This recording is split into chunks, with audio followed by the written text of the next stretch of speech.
Sari Water Castle. First, let me introduce our group. My name is Rana Rahayu, and then Amelia Hatana, and then Novia Rahmi Putri, Rizal, and the last is Marta Gisela. And now we are explain all about Taman Sari Water Castle.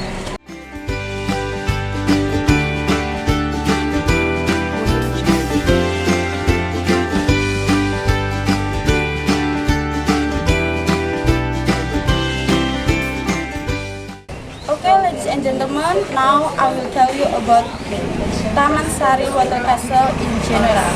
The name of Taman Sari from the Japanese word Taman means garden or park, and Sari which means beauty, beautiful or flower. So the name of Taman Sari means an area of beautiful garden adorned with flower. The building of Taman Sari comes during the reign of Sultan Hamengkubuwono I, the first Sultan of Yogyakarta, and was completed by the time of Sultan Hamengkubuwono II.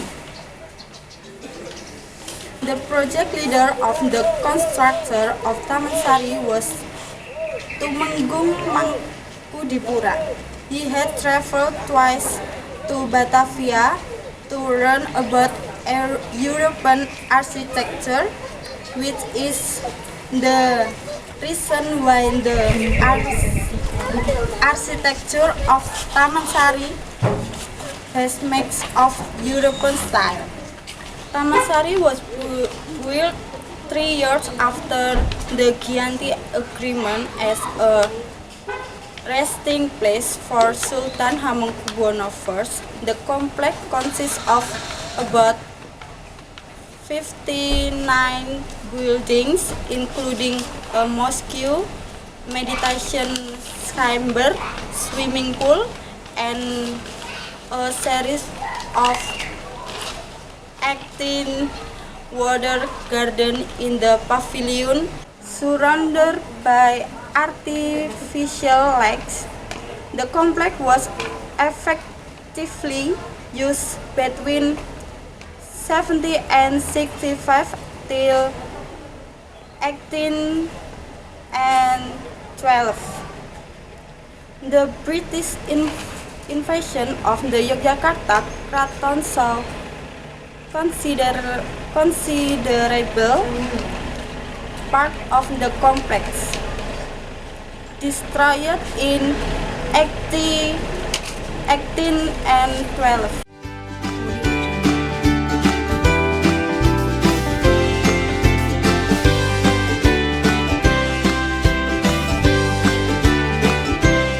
Now we are in front of the gate. The name is Gapura Ageng. The place complex fell out of use following an earthquake in 80 and 67, which destroyed several buildings and drained the water feature over time. Squatter began to inhabit the site, surrounding the ruins of the desert pavilion and filling the empty lake bed. In early 1970s. In early 1970s, effort at restoration was made. Only the bathing complex has been completely restored.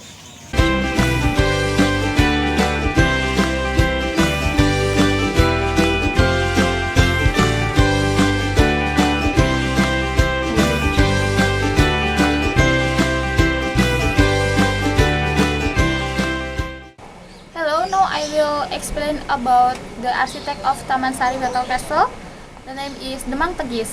The manuscript of Serat Rengganis mentions the story of Demang Tegis, a Portuguese man said to be one of the architects of Taman Sari.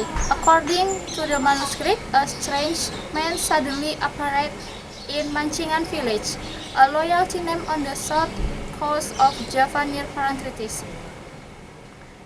With the pointed nose, white skin, and then speak foreign language, the villagers suspect that the person was some kid of spirit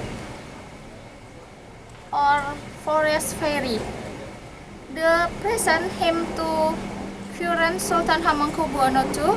Apparently, the Sultan found interest the person and took the strange man as his servant. Some years had passed and the man had finally learned to talk Javanese. According to him, he was a Portuguese who was straight from a shipwreck. And then he also claimed to have been a house builder. So the Sultan ordered him to erect a fortress. Satisfied the man's work, the Sultan gave him the title Demang from the dead person known as Demang Portuguese or Demang Tagis.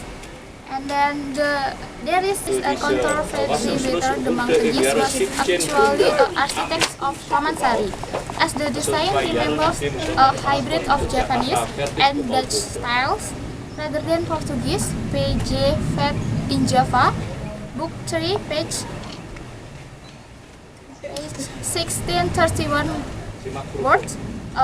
Local research say that Taman Sari architecture was designed by either a Spanish or Portuguese engineer who was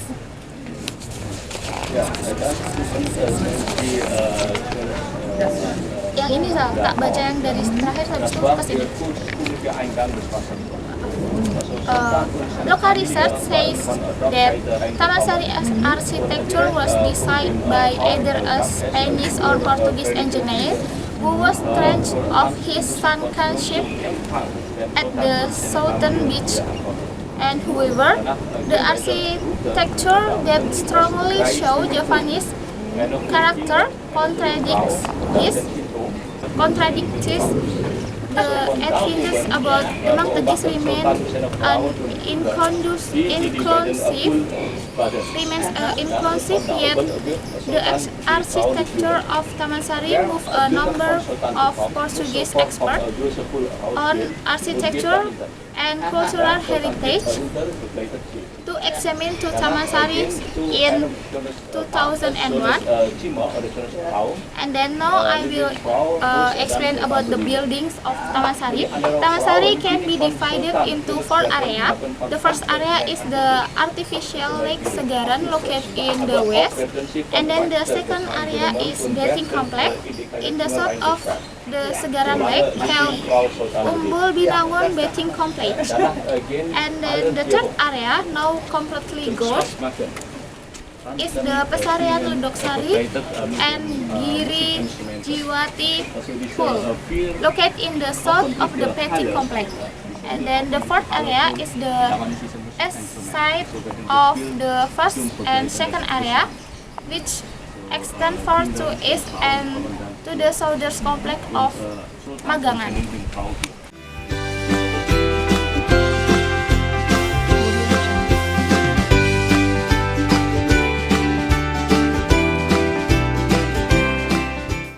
Hello ladies and gentlemen, now we are in Gedong Temanten. Gedong Temanten buildings in the background is the eastern gate Gedong Gapuro Panggung. On the southeast and northeast of the Gedong Gapuro Panggung are 2 buildings known as Gedong Temanten. The buildings were formerly used by the castle guards. According to archaeological study, on the south side of this building was another building and a garden whose remain cannot be seen anymore and is filled with settlements.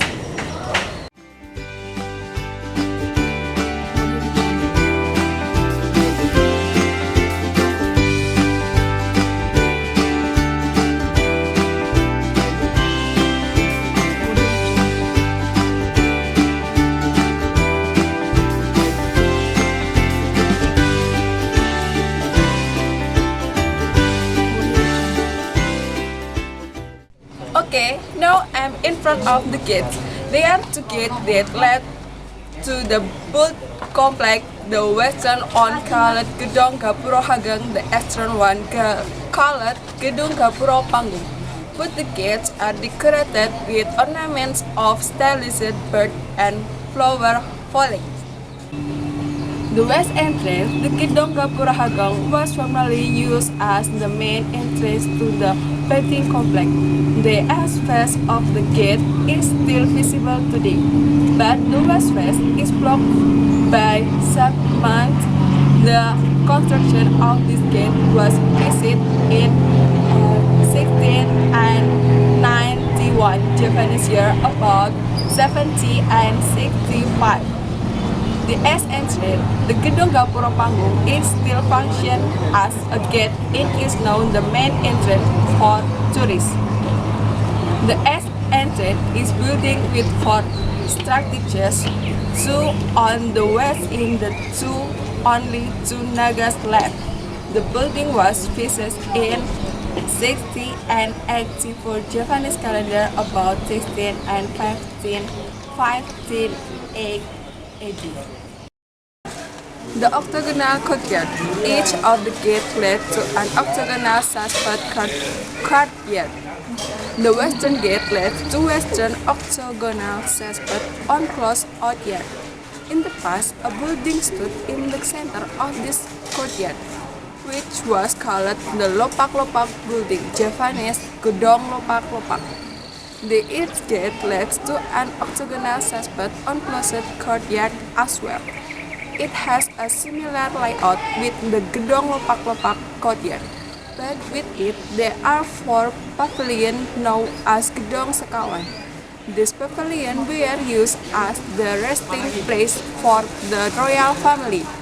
The eastern and western octagonal courtyard led to the central bathing complex.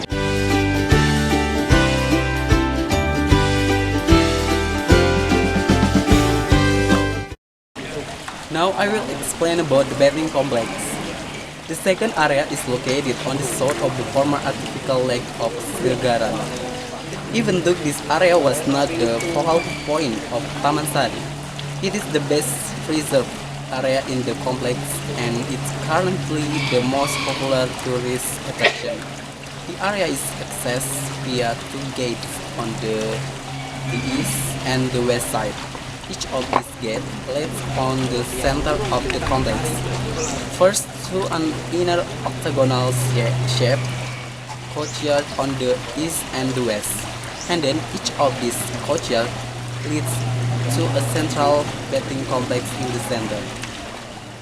First, I will explain about Umbul Pasiraman Bathing Complex. Part of the Umbul Pasiraman Bathing Complex showing the tower from which the Sultan observed the bathing woman. Umbul Pasiraman, also known as Umbul Binangun or Umbul Winangun, is a bathing complex for the royal family. The bathing complex in an enclosed space surrounded by tall structure. It consists of three pools decorated with mushroom shape, spring and large flower pool. There are two buildings in the bathing complex. The northernmost building was used as the resting place and changing room for the daughters and concubines of the Sultan. On the south side of this building is a pool known as Umbul Muncar. The pool is divided into two by a central pathway known as Lumbang Kuras that runs east-west. The next building on the south is a building with a tower in its center. The right wing of the buildings was used as the Sultan's changing room. The east wing was used as his resting place. The central tower was used by a Sultan to observe his daughter and concubines bathing in the pool. On the south of this building is the third pool that was used only by the Sultan and his concubines. During its era, only females and the Sultan were allowed to enter this bathing complex. Hello, no amin sumur Gemuling. In the middle of Segaran was an artificial island known as Knoll Island or Japanese Pulau Knoll. It was named after the Kananga tree which once covered the island. On this island is a one-story structure called the Kenongo Building, or Japanese Gedong Kenongo, now in ruins. On the south side of Kenongo Island is a row of small buildings called the Tajuk. These buildings were originally used as airvents for the tunnel located below the lake. This underground tunnel, constructed in 1791, was an alternative way to reach the Kenongo Island other than by a vessel. Also on the south side of the Kenongo Island is another artificial island called Semeti Island, or Japanese Pulau Semeti, or Panembung Island, or Japanese Pulau Panembung. It is a one-story structure for the Sultan to meditate, or some say a hiding place for the royal family during an attack. Another name for this island is Sumur Gumantung, because on the south side of this island is a well that hangs above the ground. This place could only be reached via the underwater tunnel. The building of Semeti Island is now also in ruin. A legend says that there is a secret tunnel that connects the palace with the South Sea or Indian Ocean, where Nyai Roro Kidul, or the Queen of the South, has her palace. The supernatural queen becomes the spiritual wife of Yogyakarta Sultan for many generations. The elevated platform inside Sumur Gumuling, where the four staircases meet in the center. On the west side of Kenongo Island is another one-story circular structure that forms another artificial island on the first called Gumuling Well, or Sumur Gumuling. Their one-story building can only be entered via the underwater tunnel. The building was used as a mosque. A niche in the wall of this building was used as a mihrab. The central area of this building is an elevated platform where four staircases meet, and then from the platforms on staircase reach the first floor. The ground level of this platform is a small pool that was used for Muslim ritual ablution.